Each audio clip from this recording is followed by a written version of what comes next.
you'll have to excuse the quality of this footage. Back in those days, we didn't have mobile phones or handy digital cameras like we do now. One of my friends had bought a 16mm movie camera. It was a massive, expensive bit of gear, about the size of a biscuit box, with the old film reels spinning around inside it. These are actually clips that I shot myself using that camera. You'll notice a little animated man in the footage too. I made him and edited him into the film years ago. Looking back on it now, I almost wish I hadn't put him in there, but he's a permanent part of the film now. We just can't get rid of him. Things for the final run. It was an incredibly exhausting journey.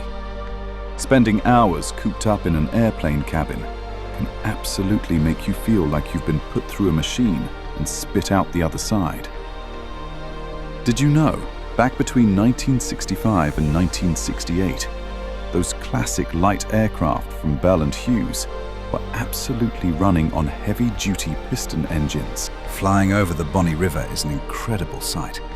The sheer scale of the delta, the labyrinth of mangrove forests, and the massive shipping lanes converging at the edge of the Atlantic truly give you a bird's-eye view of one of the world's most critical maritime gateways. The historic oil rivers. Long before the discovery of crude oil, this area was nicknamed the Oil Rivers by 19th century European traders.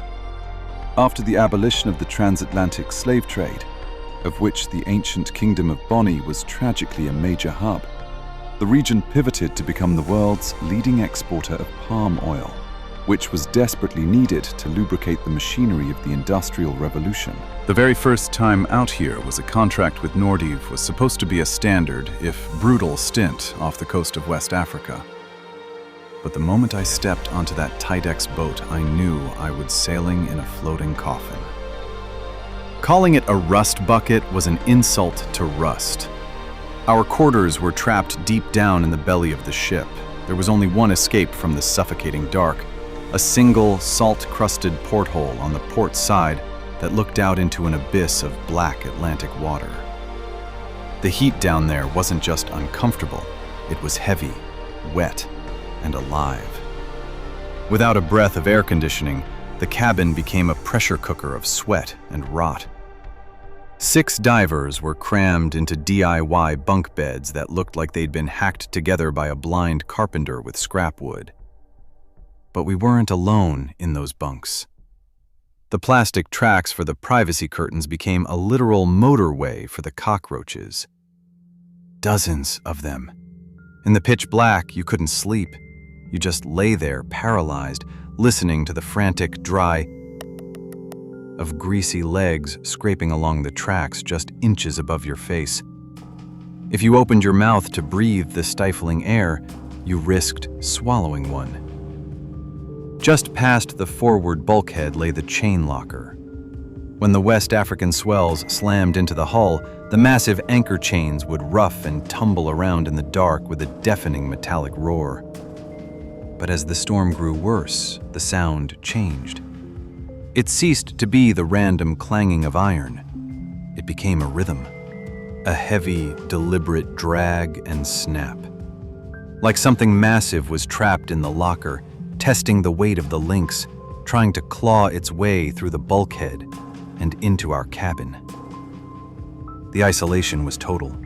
No entertainment, no music, no contact with the outside world. The loneliness began to twist our minds, amplified by the relentless heat and the scratching in the walls.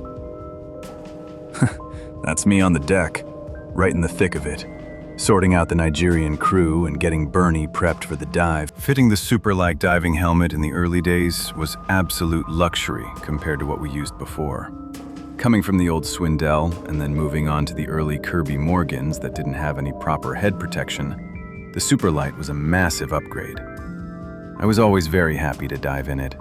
Inside the helmet, we had different sized liners/inserts that had to be fitted properly to make sure it was a perfect, comfortable match for your head. It made all the difference down there. Seeing myself on screen here fitting the helmet really brings it all back. Looking back on over 20 years as a commercial diver, I can honestly say it was a fantastic job and a fantastic life. The camaraderie, the places, and the incredible people and lifelong friends I met along the way made it something I will absolutely never forget. The reality of changing floating hoses on an SPM.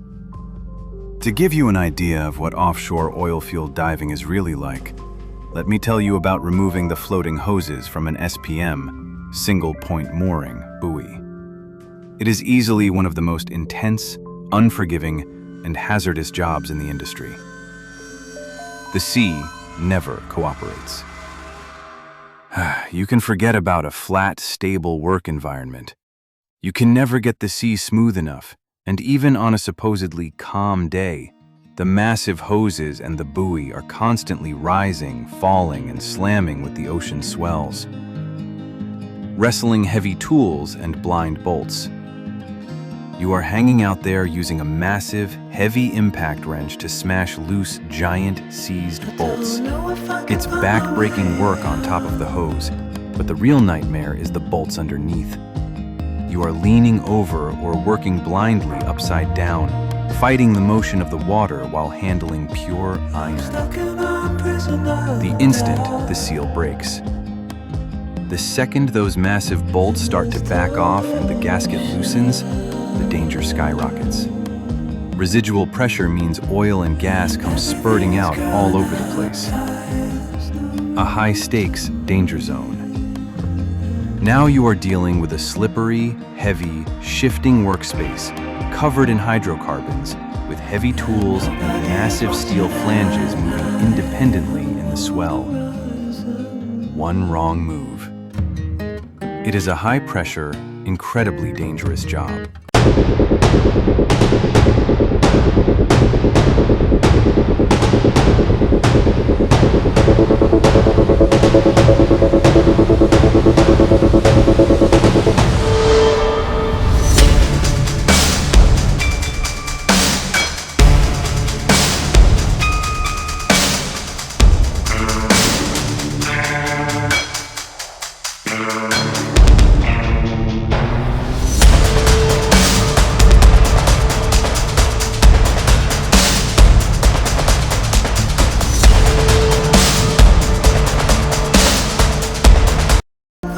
Damaged subsea hose. Take a look at this massive subsea hose being lifted right off the deck. It has been badly damaged out in the elements and needs an immediate replacement. These aren't your average garden hoses. They are incredibly heavy, rigid, and require serious crane work and coordination just to shift them.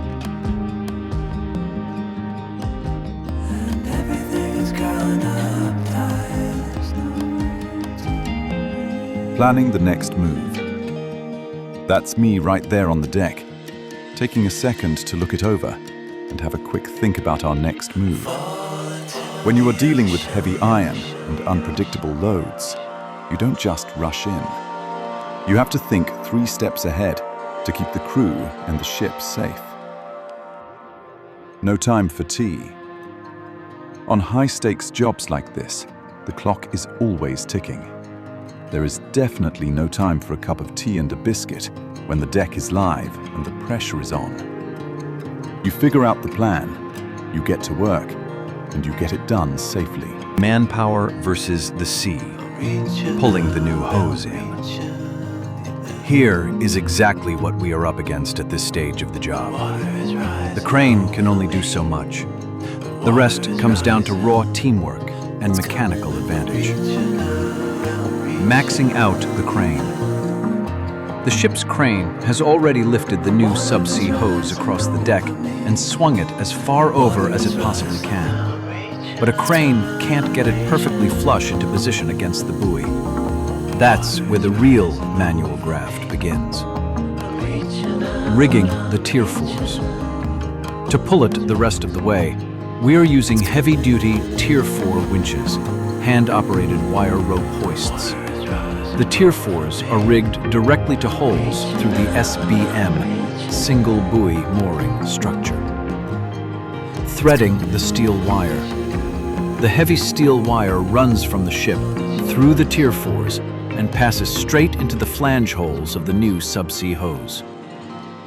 The manual pull. From this point on, it's all manual. We have to crank those tier 4s by hand, fighting the weight of the steel and the movement of the sea, inching that massive hose up until the flange holes line up perfectly so we can get the bolts in. It is pure, back-breaking teamwork where everyone has to pull together to get that heavy steel locked down. The dive is done, but the job isn't. The decompression chamber.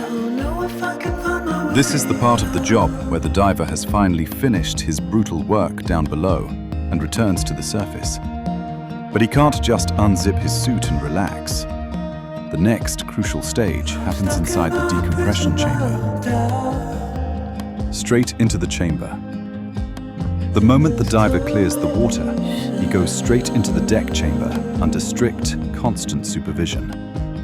His body is loaded with nitrogen from the deep, and skipping this step isn't an option.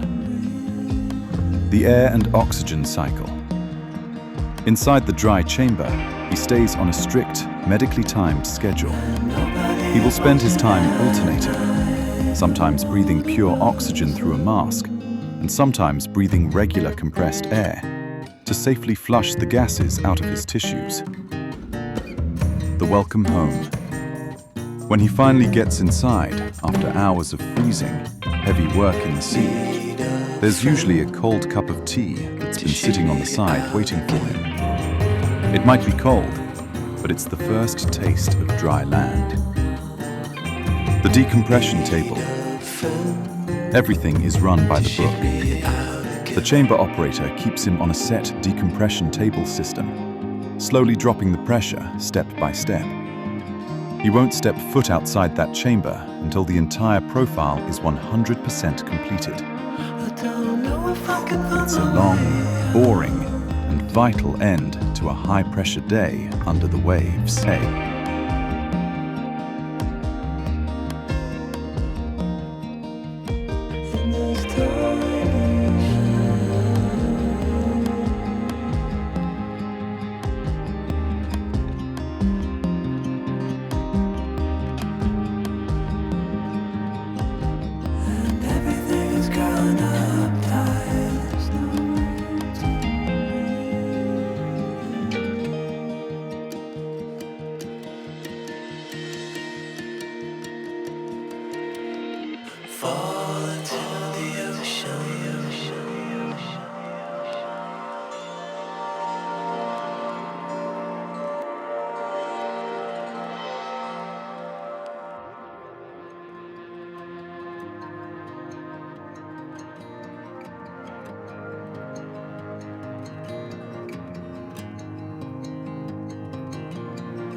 As you can see, the floating hose is badly damaged.